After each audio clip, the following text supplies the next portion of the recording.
आदरणीय मंत्री महोदयांना नमस्कार आणि सर्व विद्यार्थ्यांना माझा नमस्कार. मी Nitesh Karale, Wardha Phoenix career development नमस्कार अकॅडमी सर. वर्धा संचालक. आणि सर्वांनी कृपया माईक म्यूट करा, म्हणजे सर्वांपर्यंत आवाज जाईल.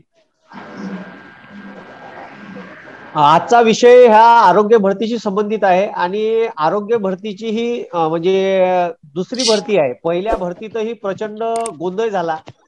त्या गोंधळानंतरही त्या परीक्षेचा निकाल लावण्यात आला. महाराष्ट्रभर आम्ही त्या भरतीच्या विरोधात शासनापर्यंत निवेदन देऊन, कलेक्टरना निवेदन देऊन, ट्विटर हँडलवर टॅग करून समस्या मांडल्या, पण शासनानं कोणतंही आमची बाजू ऐकून घेतली नाही. पहिली गोष्ट. दुसरी गोष्ट, दुसरी भरती घेतली. दुसरी भरती हे महाआयटी अंतर्गत म्हणजे बीजेपीच्या काळात एक व्यवस्था निर्माण करण्यात आली. पहिले जिल्हा निवड मंडळ घेत होतो परीक्षा. आबा पाटलाच्या काळात आम्ही तो काय पाहिला आबा पाटलाचा, का ज्या काळात परीक्षा पारदर्शक होत होत्या आणि एवढ्या पारदर्शक का आम्हाला त्या व्यवस्थेवर विश्वास बसला होता, कारण आम्ही त्यावेळेस परीक्षा देत होतो. मग आता अशी व्यवस्था आबा पाटलाच्या काळाचीच व्यवस्था पुन्हा काँग्रेस राष्ट्रवादीचं सरकार सत्तेत आलं तर येईल या आशेनं पोरं पाहत होते. कारण महापरीक्षा पोर्टलवर प्रचंड गोंधळ होता. आम्ही पाहिले एका घरचे 3 पोरं लागले, तिघाचे सारखेच मार्क आहे, तिघाचे प्रश्न सारखेच चुकलेले आहे. त्याच्यात आम्ही कोर्टात केस दाखल केली आहे, हायकोर्टात. पण आता मात्र ही व्यवस्था आल्याच्या नंतर म्हणजे महाविकास आघाडी आल्याच्या नंतर स्पर्धा परीक्षेच्या पोराचं भविष्य उज्ज्वल आहे या हेतूनं पोरानं मतदान केलं आणि सत्तेत आणलं राष्ट्रवादी काँग्रेस आणि शिवसेना पक्षाला. आमची एवढीच अपेक्षा होती का आम्हाला ह्या परीक्षा एकदा आबा पाटलाच्या काळात जशा होत होत्या त्यातून तशा घेण्यात याव्या, किंवा मग आता हे जे परीक्षा आहे सर्वांनी अनम्यूट करा. आता हे जे परीक्षा आहे ही परीक्षा एक एमपीएससीला द्या. वर्ग 3 वर्ग 4च्या राज्य शासनाच्या जेवढ्याही परीक्षा आहे. आताचा गोंधळ पाहिला आरोग्य भरतीचा, त्या नॅस कंपनीचं जे ढोबर आहे ते एवढी बयाड कंपनी मी आजपर्यंत नाही पाहिली. महाराष्ट्र शासनानं 4 कंपन्या नियुक्त केल्या, त्याच्यातल्या 4 कंपन्यापैकी 2 कंपन्या ह्या युपी सरकारनं पंजाब सरकारनं बॅन केल्या आहे. हायकोर्टाचा आदेश आहे का हायकोर्टानं बॅन केलेल्या कोणत्याही राज्यानं स्पर्धा परीक्षेच्या बॅन केलेल्या कंपन्याला घेऊ नये असा आदेश असताना तर तुम्हाला काय वाटतं आता पेपर कसे घ्यावा यांनी नेमके? माझं बोलणं होऊ द्या, मग सगळे त्याच्यावर आपण चर्चा करू. सर आहेत. ठीक आहे.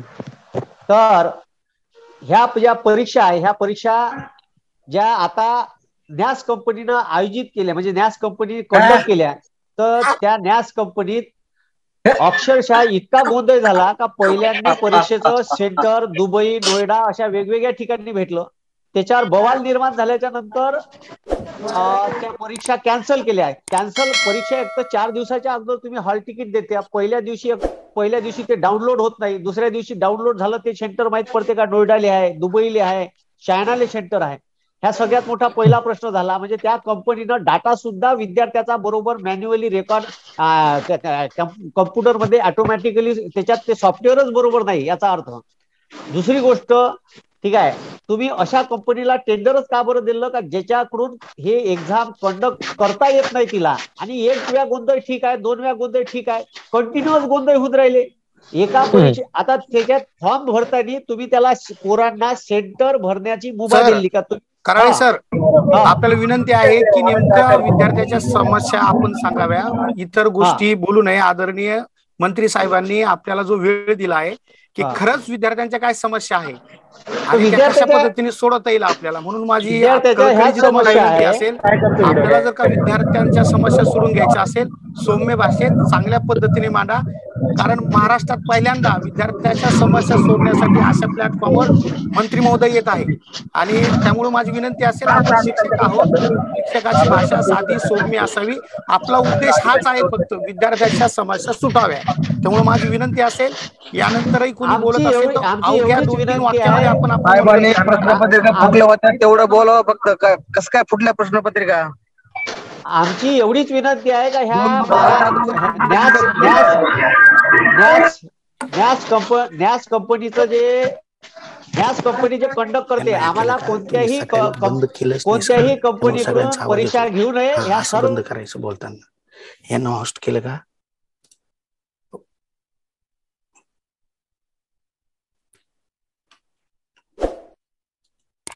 कुणाला केला आता?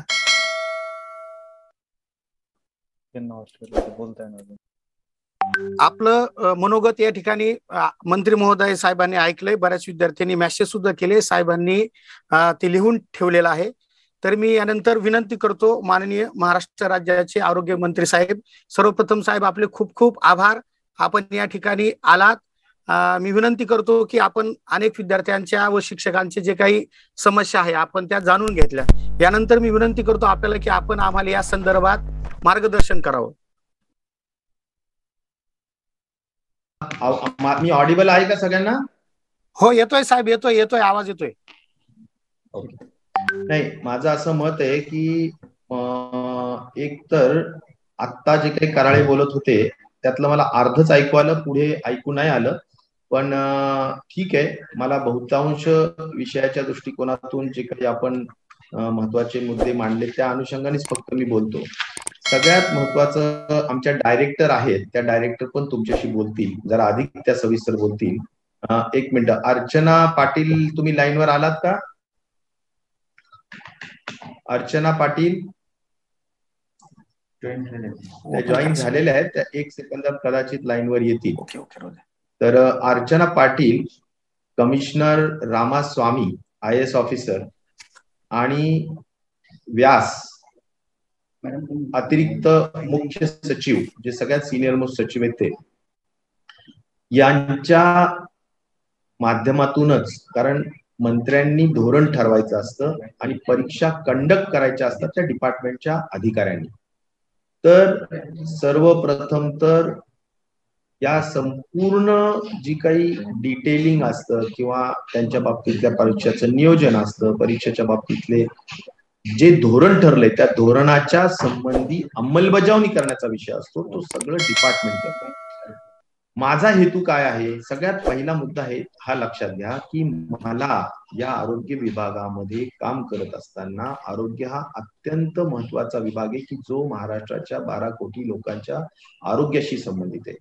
आणि म्हणून मला असं वाटतं की आरोग्य व्यवस्था ही अत्यंत चोख, चांगली व्हावी, सक्षम व्हावी, कार्यक्षम व्हावी, हा माझा मुख्य मंत्री म्हणून उद्देश आहे. आता हा उद्देश असताना चोख, कार्यक्षम आणि चांगली करण्याची असेल तर त्याला सगळ्यात पहिला विषय असतो की निधी प्राप्त पाहिजे, मनुष्यबळ प्राप्त पाहिजे, त्याला योग्य पद्धतीनं जर त्याचे धोरणं नसतील तर ते धोरणं बनवले पाहिजे. हे सगळे महत्वाचे बाबी आहेत. आणि म्हणून मी सुरुवातीला चार्ज घेतल्या घेतल्या लगेचच कोविड आला. कोविडमध्ये मी पूर्ण वाहून घेऊन अक्षरशः लीड फ्रॉम फ्रंट करून आपण महाराष्ट्रामध्ये या सगळ्या परिस्थिती आटोक्यात आणून WHO पासून तर नीती आयोगापर्यंत आणि सगळ्यांनी जे काही असेल ICMR पासून सगळ्यांनी आपल्या महाराष्ट्राच्या मॉडेलचं वेगवेगळे जे एवढ्या दाटीवाटीचे वस्ती त्या सगळ्यांचं आपलं नक्कीच महाराष्ट्राच्या मॉडेलचं कौतुक केलं. हा विषय जात नाही तोपर्यंत आता मला एवढं कळत होतं की सक्षम आणि कार्यक्षम करत असताना आपल्याला आता काय केलं पाहिजे, तर सगळ्यात महत्वाचं प्रचंड रिक्त जागा असताना आरोग्य विभाग कामच कसं करू शकेल. आणि काम जर करायचं असेल तर रिक्त जागा भरणं आवश्यक आहे. मग डॉक्टरच्या रिक्त जागा होत्या, स्पेशलिस्टच्या म्हणजे जे विशेषज्ञ म्हणून आपण त्यांच्या रिक्त जागा आहेत, त्याच्यानंतर पॅरामेडिकल स्टाफ म्हणजे संपूर्ण नर्सेस आणि सगळ्या जे काय आता आपण जागा भरतोय त्या सगळ्या ANM पासून तर टेक्निशियन, वॉर्ड बॉईज आणि या सगळ्या गोष्टीच्या रिक्त जागा आहेत. आता या संपूर्ण रिक्त जागा असल्या कारणाने त्या जागा भरल्या तरच आपला आरोग्य विभाग चांगलं होऊ शकेल आणि प्रॉपर आरोग्य सेवा देऊ शकेल. हा माझा त्यातला मुख्य हेतू. मी भर कोविडमध्ये मंत्रिमंडळाला सातत्याने आग्रह केला, माननीय मुख्यमंत्र्यांना, उपमुख्यमंत्री सगळ्यांना आग्रह केला की मला जागा भरून पाहिजे, मला दुसरं काही नाही. आणि मग फार आग्रहाच्या नंतर आर्थिक अडचणी असताना सुद्धा आरोग्य विभागाला आणि मेडिकल एज्युकेशनला सगळ्यांनाच एका ह्याच्यात जागा भरायला परवानगी दिली.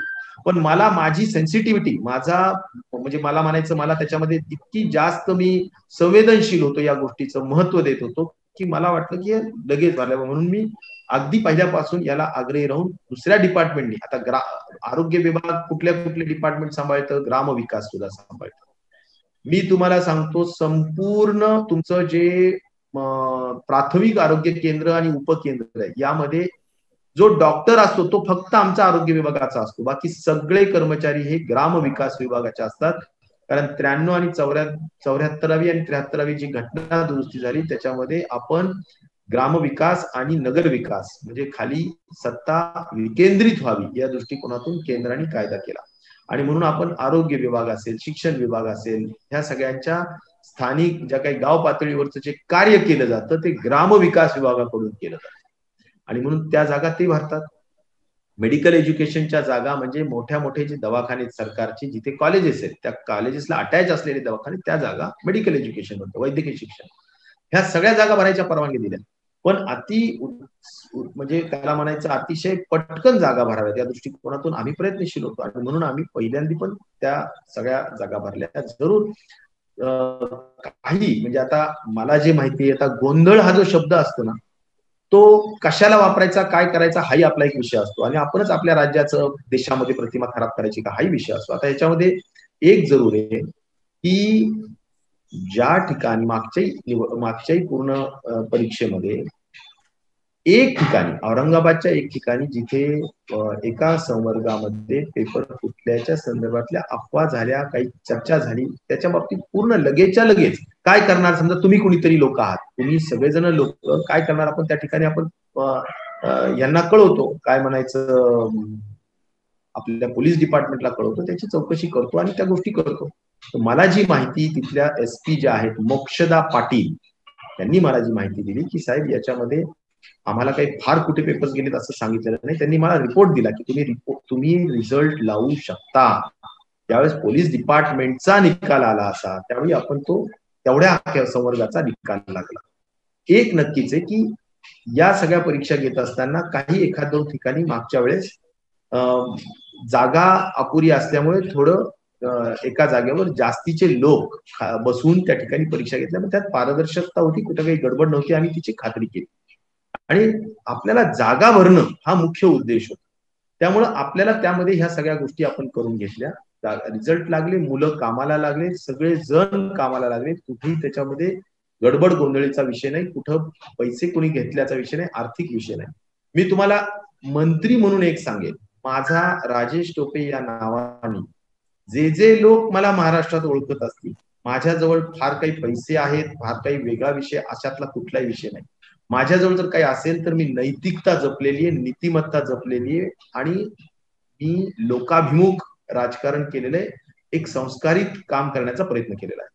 आम्ही पण शिक्षण संस्था चालवतो. आम्ही शिक्षण संस्थेच्या वतीनं तुम्ही विचारा, बाजार मांडलेल्या शिक्षण संस्था किती असू शकतील, पण माझ्याजवळ 2000 कर्मचारी आहेत. जर तुम्ही कोणत्याही कर्मचारी, कोणत्याही शिपायापासून प्राध्यापकाला विचारलं राज्यात आणि देशात कुठं बाजार असतील, आमच्याकडे कोणत्याच सोडून विषय हा जर आमचा बालकडू असेल तर आम्ही मंत्री झाल्यानंतर चुकीच्या मुलांना त्या ठिकाणी म्हणतो. आता माझा हेतू लक्षात घ्या, लोकांच्या जागा भराव्यात. आणि लोक आज मोठ्या पद्धतीने आज एकूण जर आरोग्य म्हटलं तर 17,000 जागा रिक्त आहेत. मग त्या ग्रामविकास, सार्वजनिक आरोग्य आणि मेडिकल एज्युकेशन, हे आरोग्याची सेवा देणाऱ्या 17,000 जागा रिक्त आहेत. आणि वर्षानुवर्ष चाललंय. मला काही हे पटत नाही, कशा पद्धतीने आपण आरोग्य सेवा देऊ. कुणी आलं की जा मोठ्या दवाखान्यात, कुणी आलं की जा मोठ्या दवाखान्यात, फक्त रेफर हॉस्पिटल झालेले आहेत. आणि हे काही तरुण मुलांना पटेल असं मला वाटतं. आणि त्यामुळे हे रेफर हॉस्पिटल न होता स्थानिक लेवलला त्या ठिकाणी आरोग्य सेवा दिलीच पाहिजे, या अत्यंत स्वच्छ हेतून मी हे केलं. आता दुसरं काय की मंत्री म्हणून मी काय करू शकतो, मंत्री म्हणूनचा माझा अधिकार काय असतो, मला रिक्त जागा भरायची. आता रिक्त जागा भरायच्या म्हटल्यानंतर काय धोरण आहे बाबा, सध्याचं धोरण काय सरकारचं, तर मागचं जे धोरण होतं की OMR या पद्धतीनंच परीक्षा घ्याव्यात. हे धोरण राजेश टोपेंनी ठरवलं का? नाही, हे धोरण मंत्रिमंडळाने ठरवलं, ते पण मागच्या मंत्रिमंडळाने ठरवलं. आणि तेच मंत्रिमंडळाचं धोरण कदाचित ते नवीन मंत्रिमंडळाने स्वीकारलं. आणि त्या दृष्टिकोनातून आपल्या IT आणि GADचा विभाग म्हणजे GADच्या अंतर्गत IT विभाग असतो, ज्याला इन्फॉर्मेशन टेक्नॉलॉजी डिपार्टमेंट म्हणतो. या IT विभागाने 5 संस्थेला त्या ठिकाणी निवड केली. मोठ्या पद्धतीने संस्थेने भाग घेतला असेल आणि त्यातून 5 संस्था निवडल्या की ज्या एम्पॅनल्ड केल्या, या एम्पॅनल्ड संस्थेच्या माध्यमातूनच राज्याच्या कोणत्याही विभागाने परीक्षा घ्याव्यात. आता हे ठरलं. मग आता मंत्री म्हणून मी काय करू शकतो की जे धोरण आहे त्या धोरणाप्रमाणे मी फक्त एवढं कळवलं माझ्या डिपार्टमेंटला की बाबा धोरणाप्रमाणे मला परीक्षा घ्यायच्यात, आरोग्य विभागाच्या अधिकाऱ्यांनी याबाबत कार्यवाही करावी. मग काय केलं, या 5 विभागाला आपण नोटीस दिली, पत्र दिलं की तुम्ही आमच्याकडे या आणि त्यांची संपूर्ण चौकशी करू आणि त्यांच्या संपूर्ण परीक्षा म्हणजे एक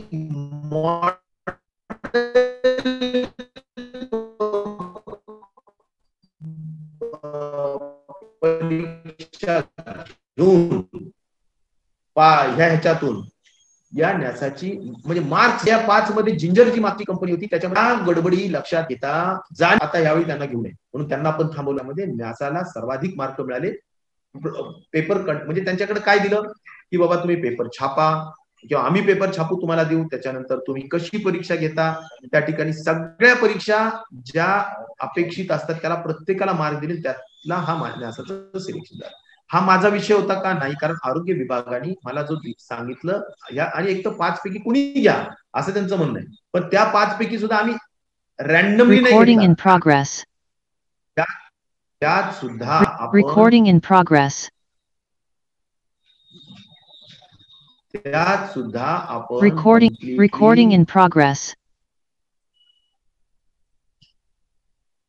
आवाज जरा हे होते. हा, त्यात सुद्धा मग आपण जे काही 4-5 होते त्यातला आपण न्यासाचं सिलेक्शन केलं. त्यापर्यंत काही प्रॉब्लेम आहे का, कारण धोरण आहे, धोरणाप्रमाणे आपण सिलेक्शन केलं. मग आता परीक्षा पहिली जी झाली त्यामध्ये पूर्णतः आता आपण आपली जबाबदारी असती आरोग्य विभागाची पेपर काढून देणे त्यांच्याजवळ आणि त्यांनी संपूर्ण जबाबदारी ही त्यांची असते कम्प्लीट, म्हणजे इन्व्हिजिलेटर्स नेमणे, परीक्षेचे केंद्र नेमणे, परीक्षा पारदर्शक होईल ह्या सगळ्या गोष्टी बघणे आणि त्याला जरूर आपलं सरकारचं डिपार्टमेंट असल्यामुळे आपण मदत करतो पोलिसांच्या बाबतीत, महसूल विभागांना कळून वगैरे वगैरे ह्या सगळ्या गोष्टी करतो. त्या गोष्टी आपण करण्याचा सगळा प्रयत्न केला, पाठपुरावा केला. पण ही पहिल्यांदा एक लक्षात घ्या माझ्या सगळ्या तरुण मित्रांना, एक तर मी तुमच्या सगळ्या जे काही तुम्ही एमपीएससीच्या आपण ज्या ट्रेनिंग देत आहेत किंवा आपण त्यांची तयारी करून घेणाऱ्या आपल्या ज्या काही संस्था आहेत आणि आपण सगळेजण उत्तम पद्धतीने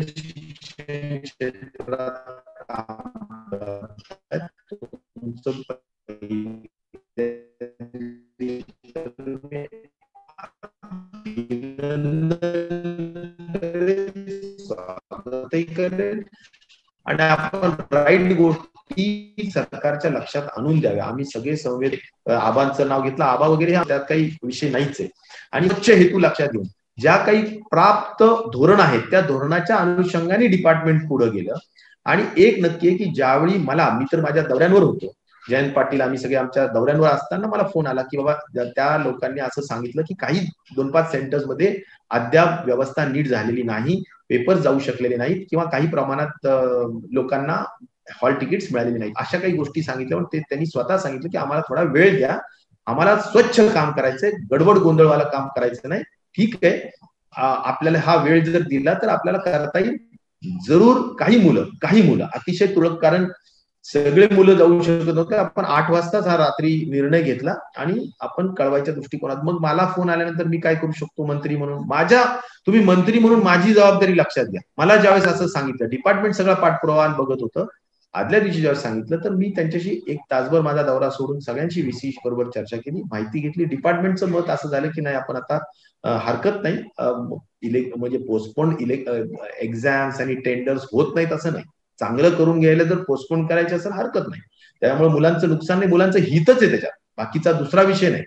आणि त्यामुळं आपण विचारपूर्वक मग मी मुख्यमंत्री उपमुख्यमंत्री सगळ्यांशी बोललो, सगळे म्हणाले की हरकत नाही, मुलांच्या हिताच्या रक्षणासाठी आपण पोस्टपोन करा. तो आपण पोस्टपोन केला, महिनाभराने आपण सगळ्या गोष्टी केल्या. आता मी मुद्दाम इतिहास सांगतो की सिलेक्शन कसं झालं, धोरण काय आहे, पहिल्या ह्याच्यात काय झालं, आता जी काय आपण परीक्षा घेतो आहोत त्याच्यामध्ये हा विभाग हा तसा, म्हणजे एमपीएससीची परीक्षा आणि कुठल्याही परीक्षा ह्या एकच पेपर असतो आणि त्या दिवशी एकच पेपर होतो. आणि कधीही एकच पेपर. आता एमपीएससीची परीक्षा म्हणजे काय असतं, आपण एकच पेपर असतो, त्या पेपरला सर्व महाराष्ट्रात एकच पेपर असतो. त्या परीक्षेमध्ये जो सर्वोत्तम गुण मिळवतात त्यांना डेप्टी कलेक्टर घेता येतं. त्यांच्या चॉईसनी मग कुणाला डेप्टी कलेक्टर, कुणाला सेल टॅक्स, कुणाला तहसीलदार, कुणाला जीएसटी, कुणाला पोलीस, डीवायएसपी, ह्या सगळ्या गोष्टी करता येतात. आता माझं म्हणणं एवढंच आहे की हे असं आहे की 52 केडर आहेत, 52 केडर्स म्हणजे संवर्ग. या संवर्गाचे प्रत्येकाचा पेपर वेगळा आणि त्यावेळेस एकत्र आपण त्यावेळी 4-4.5 लाख पहिल्या ह्याला घेतले आणि झालं असं की त्याच्यामध्ये निश्चित प्रकारे काही एक म्हणजे 1025 पैकी मला जी माहिती आता आमच्या खरं तर ज्या अर्चना पाटील आहेत त्या तुम्हाला आणखीन पण सविस्तर काय असतील तर त्या सांगतील. कारण मी पुन्हा पुन्हा जबाबदारीने सांगतो की परीक्षा बारकाईने लक्ष देणं, कंडक्ट करणं, आम्ही धोरण ठरवतो, धोरणानंतर बारकाईने सगळ्या गोष्टी बघणं हे आमच्या डिपार्टमेंटच काम आहे. त्यामुळे बारकाईच्या गोष्टी त्या तुम्ही त्यांनाही विचारू शकता. आणि त्यांनाही मुद्दाम सांगितलं की आपण जरूर लाईनवर या म्हणून, आणि काय असेल छोट्या उत्तर प्रश्न काय असतील मुलांचे ते उत्तर द्या. कारण आम्हाला याच्यात कुणाचा व्यक्तिगत स्वार्थाचा किंवा व्यक्तिगत कुठलाच विषय नाही. न्यासा आम्ही ओळखत पण नाही, कोण कुठले काय माहित नाही. त्या कंपन्या त्यांनी आणलेल्या आहेत, आपण त्यातून डिपार्टमेंटनी सिलेक्शन केल्यानंतर पण एका पद्धतीनं आपण ते सिलेक्शन झालेलं आहे. आता मी एमपीएससीचं सांगत होतो की एमपीएससी एक परीक्षा असते, त्यामुळे तिथं गोंधळ होण्याचा शक्यतेचं फार. नमस्कार.